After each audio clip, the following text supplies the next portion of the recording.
अस्सलाम वालेकुम स्टूडेंट्स, मैं हूं आपका इंस्ट्रक्टर आतिफ नसीम और ये है आपका YouTube channel science made sensible. Students, आज के लेक्चर में हम स्केलर प्रोडक्ट की बात करेंगे या डॉट प्रोडक्ट की बात करेंगे और इसकी जितनी भी प्रॉपर्टीज हैं और इसके जितने भी फैक्टर्स हैं वो सब हम डिस्कस करेंगे। ये टॉपिक आपका लॉन्ग क्वेश्चन में आ सकता है, तो इसको हम लॉन्ग क्वेश्चन के मेथड से ही सॉल्व करेंगे और जिस तरह के हेडिंग्स आपको यहाँ पे दिखाई दे हैं उसी हेडिंग्स में आपने इस लॉन्ग क्वेश्चन को सॉल्व करना है। हो सकता है ये स्केलर प्रोडक्ट का लॉन्ग क्वेश्चन हमसे 2 लेक्चर्स ले लें, एक लेक्चर ये और एक लेक्चर फिर कमिंग लेक्चर। तो स्टूडेंट्स, आज के लेक्चर में स्टार्ट करते हैं with the definition of scalar product. So what is scalar product? When we multiply 2 vectors and that multiplication results in a scalar quantity. जब हम 2 वेक्टर्स को मल्टीप्लाई करें और आपके साथ उन 2 वेक्टर्स का रिजल्ट जो है वो एक स्केलर क्वांटिटी आ जाए, सच अ प्रोडक्ट और such a multiplication is called scalar product. ठीक है, जैसे यहाँ पे आपको दिखाई दे रहा है, मैंने 2 वेक्टर्स को मल्टीप्लाई किया है लेकिन इसका रिजल्ट जो आपके साथ है वो एक स्केलर क्वांटिटी है, वो एक डायरेक्टेड क्वांटिटी नहीं है, उस पर सिर्फ मैग्नीट्यूड का असर है, उस पर डायरेक्शन का कोई असर नहीं है। तो यहां पर मैंने शो किया है कि जो 2 इंडिविजुअल्स हैं उसके ऊपर तो एरो हेड लगा हुआ है, मतलब वो डायरेक्टेड क्वांटिटीज हैं, लेकिन इन प्रोडक्ट का जो रिजल्ट है उसको मैंने एस से रिप्रेजेंट किया है to justify that the result is a scalar quantity. तो इस किस्म के प्रोडक्ट को स्टूडेंट्स हम स्केलर प्रोडक्ट कहते हैं। और स्केलर प्रोडक्ट रिवायत है कि हम अगर स्केलर प्रोडक्ट रिप्रेजेंट करना चाहें तो हम दरमियान में एक डॉट लगाते हैं। So it is represented by dot, therefore scalar product is also called dot product। ठीक है, आप scalar product co dot product भी कह सकते हैं। स्टूडेंट्स, अगर इसके मैथमेटिकल फॉर्म की हम बात करें तो जनरली तो हम इस तरह लिख सकते हैं कि C is equal to A vector dot B vector। ठीक है, मतलब C is the result when 2 vectors A and B are scalar product with each other। आपने A और B का स्केलर प्रोडक्ट लिया, A भी वेक्टर था, B भी वेक्टर था, लेकिन जब आपने उसका स्केलर प्रोडक्ट लिया तो जो रिजल्ट आपके साथ आया है C, वो एक वेक्टर क्वांटिटी नहीं है। लेकिन जनरली स्केलर प्रोडक्ट का फॉर्मूला क्या है, ये तो हमने उसको जनरल फॉर्म में लिख दिया।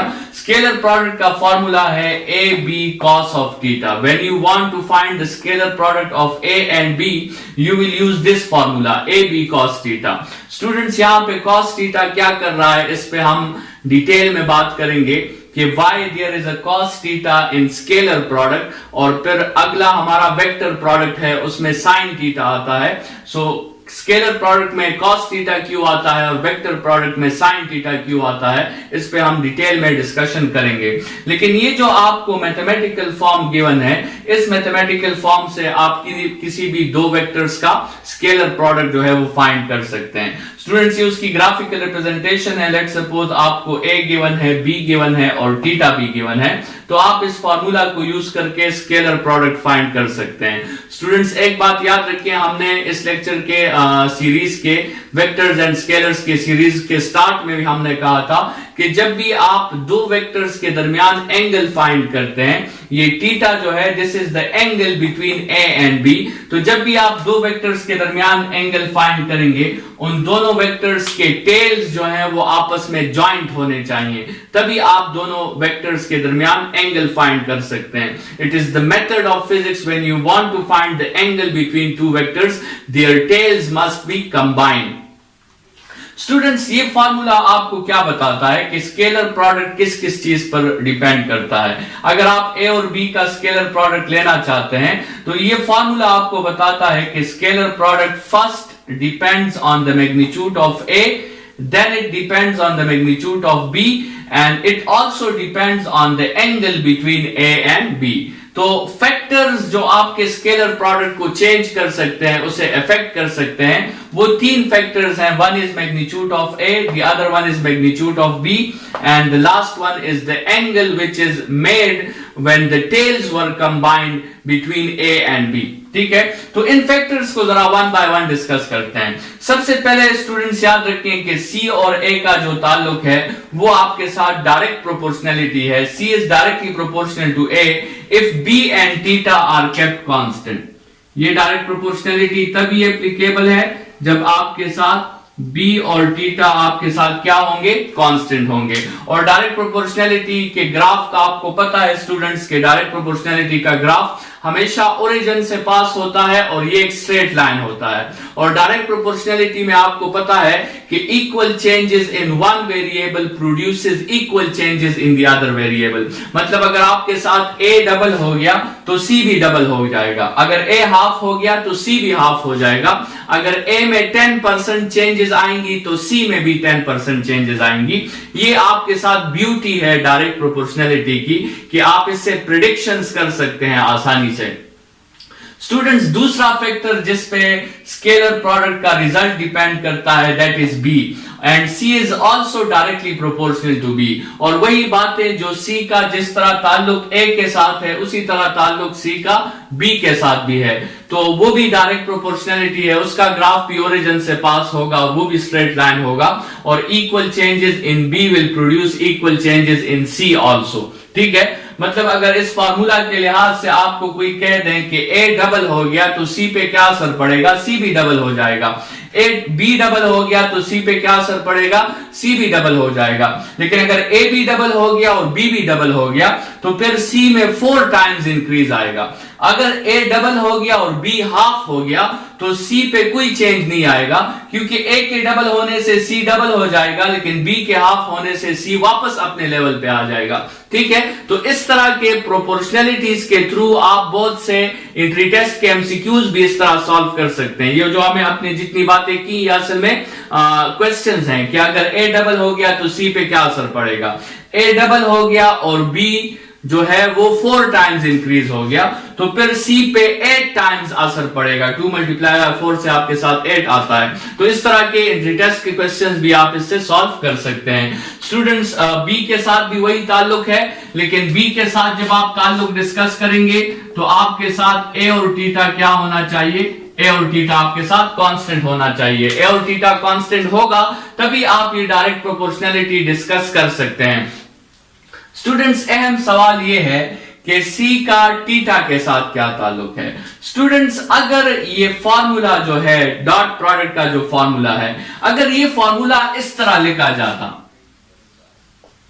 c is equal to A B theta, अगर ये फॉर्मूला फर्ज करें इस तरह होता, ये कॉस दरमियान में ना होता और ये फॉर्मूला इस तरह होता c is equal to A B theta.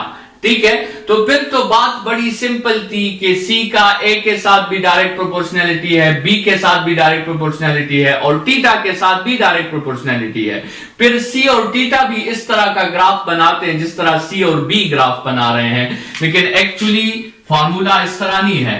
Formula आपके साथ क्या है, फॉर्मूला आपके साथ है कॉस थीटा है। ठीक है, तो कॉस थीटा का जो ग्राफ होता है स्टूडेंट्स, वो ना तो डायरेक्ट प्रोपोर्शनलिटी को फॉलो करता है और ना ही इनवर्स प्रोपोर्शनलिटी को फॉलो करता है।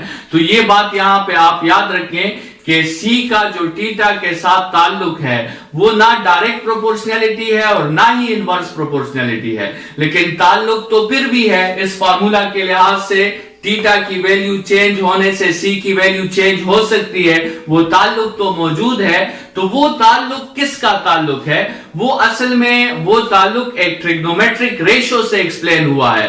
वो ताल्लुक यहां पे एक्सप्लेन हुआ है with the help of cos trigonometric ratio के हेल्प से वो एक्सप्लेन हुआ है। ठीक है, तो हमने ये कह दिया कि c is related with theta but that relation is neither a direct proportionality nor inverse proportionality। तो फिर वो कौन सा रिलेशन है, उस रिलेशन को डिस्कस करने के लिए हम कुछ केसेस कंसिडर करते हैं और उन केसेस को स्टडी करने के बाद हम फिर देखेंगे कि c और थीटा के दरमियान क्या ताल्लुक बनता है। स्टूडेंट्स, केस नंबर 1 में हमने थीटा की जगह 0 एज्यूम कर लिया, मतलब आपके साथ वो दोनों वेक्टर्स जो थे a और b वो आपस में पैरेलल थे। ये उसकी ग्राफिकल रिप्रेजेंटेशन है। आप यहां पर cos 0 पुट करें, cos 0 1 की इक्वल आता है और वो आपके साथ इस प्रोडक्ट के साथ मल्टीप्लाई हो जाएगा। तो जब थीटा 0 होगा उस वक्त c की वैल्यू a b आपके साथ होगी। फिर हमने सेकंड केस में थीटा की वैल्यू 90 पुट कर ली, ये उसकी ग्राफिकल रिप्रेजेंटेशन है। cos 90 0 की इक्वल होता है पूरा पूरा प्रोडक्ट आपके साथ 0 के इक्वल हो जाएगा।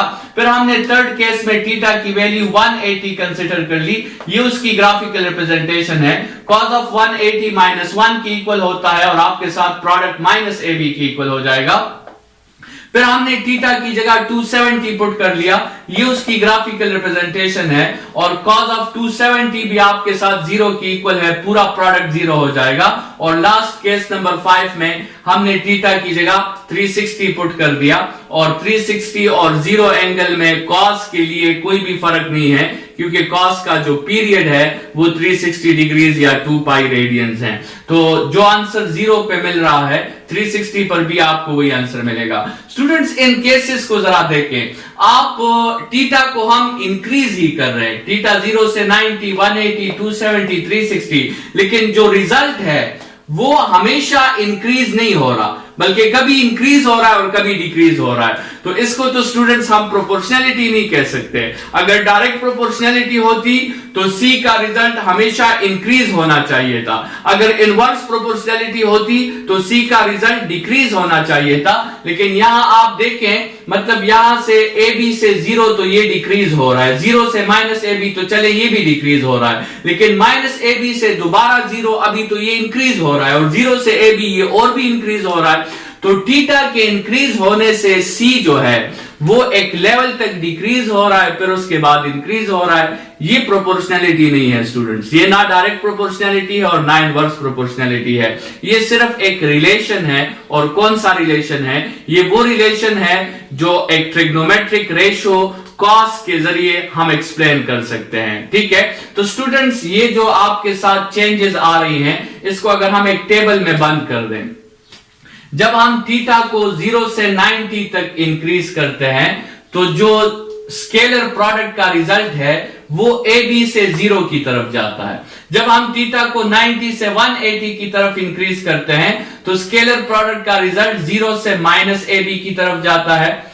जब हम थीटा को आपके साथ 180 से 270 तक बढ़ाते हैं तो स्केलर प्रोडक्ट का रिजल्ट माइनस ए बी से 0 की तरफ जाना शुरू कर देता है। और जब हम थीटा को 270 से 360 तक पहुंचा देते हैं तो स्केलर प्रोडक्ट का रिजल्ट 0 से वापस ए बी की तरफ जाना शुरू कर देता है। इस पहले दो इंटरवल्स में थीटा के इंक्रीज होने से स्केलर प्रोडक्ट का रिजल्ट डिक्रीज होता है और इस दूसरे दो इंटरवल्स में थीटा को इंक्रीज करने से स्केलर प्रोडक्ट का रिजल्ट इंक्रीज हो रहा है। स्टूडेंट्स, ये जो वेरिएशंस हैं, अगर हम इसको ग्राफ पर शो कर दें, y एक्सिस पे हम c की वैल्यूज ले लें और x एक्सिस पर हम थीटा की वैल्यूज ले लें, तो जब थीटा की वैल्यू 0 थी उस वक्त c की वैल्यू आपके साथ a b थी। जब थीटा की वैल्यू 90 तो c की वैल्यू 0, ये आपको नजर आ रहा है। ये आपके साथ एक पॉइंट हो गया, ये आपके साथ दूसरा पॉइंट हो गया। फिर जब थीटा की वैल्यू 180 थी तो c की वैल्यू माइनस ए बी, ये तीसरा पॉइंट हो गया। फिर जब थीटा की वैल्यू 270 तो c की वैल्यू दोबारा 0, ये आपके साथ चौथा पॉइंट हो गया। और जब थीटा की वैल्यू 360 थी तो c की वैल्यू आपके साथ ए बी, ये आपके साथ पांचवा पॉइंट। इन सारे पॉइंट्स को आपस में आपने ज्वाइन कर लिया, आपको एक ऐसा ग्राफ मिला जो असल में cos थीटा का ग्राफ है। तो स्टूडेंट्स, जब भी आपसे क्वेश्चन किया जाए कि c और थीटा के दरमियान क्या ताल्लुक है, तो आपने आंसर करना है कि c और थीटा के दरमियान जो ताल्लुक है वो प्रोपोर्शनैलिटी नहीं है, वो डायरेक्ट प्रोपोर्शनैलिटी नहीं है, वो इनवर्स प्रोपोर्शनैलिटी नहीं है, बल्कि वो एक रिलेशन है। और वो रिलेशन एक्सप्लेन हुआ है एक ट्रिग्नोमेट्रिक रेशो के हेल्प से, जिस रेशो को हम नाम देते हैं कोसाइन या कॉस। ठीक है, या आप इस तरह कह सकते हैं कि c का थीटा के साथ वही ताल्लुक है जो cos थीटा का थीटा के साथ ताल्लुक है, क्योंकि c का थीटा के साथ वही ग्राफ बनता है जो असल में cos थीटा का ग्राफ है। तो cos थीटा का जो थीटा के साथ ताल्लुक है, c का भी थीटा के साथ वही ताल्लुक है। इस ग्राफ में स्टूडेंट्स आप देख सकते हैं कि 180 के इंटरवल तक ये c डिक्रीज कर रहा है और 180 से 360 के इंटरवल में c इंक्रीज कर रहा है, जो बात हमने यहां पे की। स्टूडेंट्स, एग्जांपल्स की तरफ आते हैं स्केलर प्रोडक्ट की। सबसे पहला और पॉपुलर एग्जांपल स्केलर प्रोडक्ट का वो W is equal to F dot D है, जो वर्क का एग्जांपल है। Work is defined as the dot product of force and displacement. Students, force भी एक वेक्टर क्वांटिटी है, डिस्प्लेसमेंट भी एक वेक्टर क्वांटिटी है, लेकिन वर्क जो है वो वेक्टर क्वांटिटी नहीं है, वर्क स्केलर है। मतलब इसका ये है कि ये एक डॉट प्रोडक्ट है। और फिर आप इसको एफ डी कॉस थीटा भी लिख सकते हैं, जैसे जनरल फॉर्मूला में ए डॉट बी को आप ए बी कॉस थीटा लिख सकते हैं, तो एफ डॉट डी को आप एफ डी कॉस थीटा लिख सकते हैं। दूसरा एग्जांपल स्टूडेंट्स स्केलर प्रोडक्ट का वो पावर है। Power is the dot product of force and velocity, और आप उसको एफ वी कॉस थीटा भी लिख सकते हैं। तीसरा एग्जांपल आपके साथ काइनेटिक एनर्जी का है। Kinetic energy is the dot product of velocity with itself. It is the dot product of velocity and velocity. ठीक है, तो इट इज, ये एक स्पेशल प्रॉपर्टी है, हम डिस्कस करेंगे कि जब हम दो वेक्टर्स का डॉट प्रोडक्ट लेते हैं तो वो डॉट प्रोडक्ट का जो रिजल्ट होता है वो उनमें से एक वेक्टर के मैग्नीट्यूड के स्क्वायर के इक्वल होता है। तो असल में तो ये formula half M V dot V है, लेकिन इसकी जगह पर हम हाफ एम वी स्क्वायर लिख लेते हैं, और इसमें कॉस थीटा के लिखने की जरूरत नहीं है, क्योंकि आपको पता है कि v हमेशा v को पैरेलल होगा, और इसके साथ आप क्या लिखेंगे, cos ऑफ 0 डिग्रीज लिखेंगे, और cos ऑफ 0 डिग्रीज आपके साथ 1 के इक्वल होता है। तो ये स्टूडेंट्स कुछ एग्जांपल्स थे स्केलर प्रोडक्ट के या डॉट प्रोडक्ट के। इसको हम डॉट से रिप्रेजेंट करते हैं, इसीलिए इसे हम डॉट प्रोडक्ट भी कहते हैं। स्टूडेंट्स, एक बहुत इंपॉर्टेंट प्रॉपर्टी डॉट प्रोडक्ट की जो हमें ये समझाएगा कि डॉट प्रोडक्ट के फॉर्मूला में cos थीटा क्यों आता है।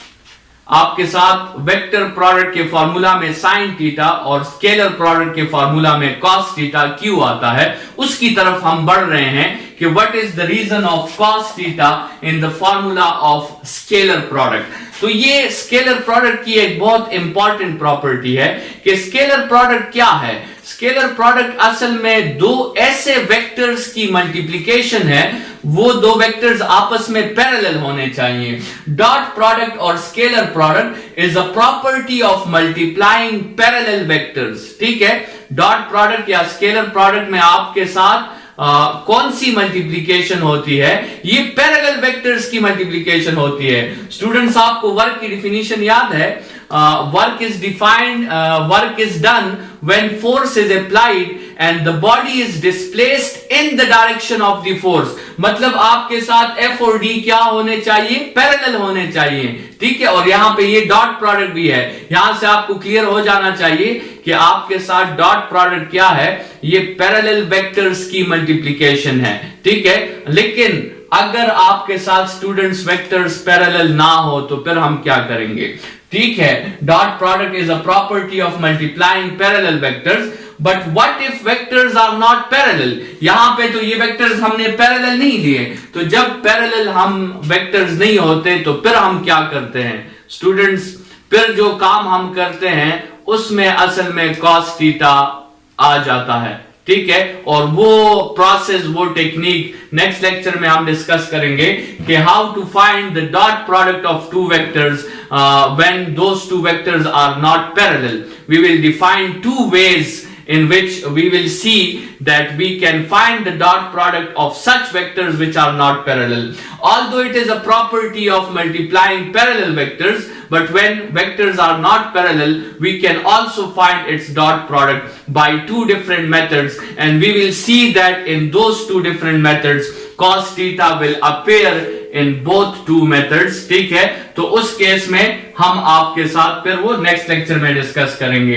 यहां पे आप देख लें स्टूडेंट्स, जब भी वेक्टर आपस में पैरेलल होंगे तो उस फार्मूला में कहीं पर भी आपको cos थीटा नजर नहीं आएगा। ये देख लें, इस केस में ये दोनों वेक्टर्स पैरेलल है तो cos थीटा नहीं है, लेकिन जब दो वेक्टर्स पैरेलल ना हो जैसा ये केस है तो उसमें आपको फिर cos थीटा भी नजर आता है। तो इस पे हम नेक्स्ट लेक्चर में डिस्कस करेंगे कि from where this cos theta comes in the formula of the scalar product। इस लेक्चर के लिए इतना ही। Thank you students.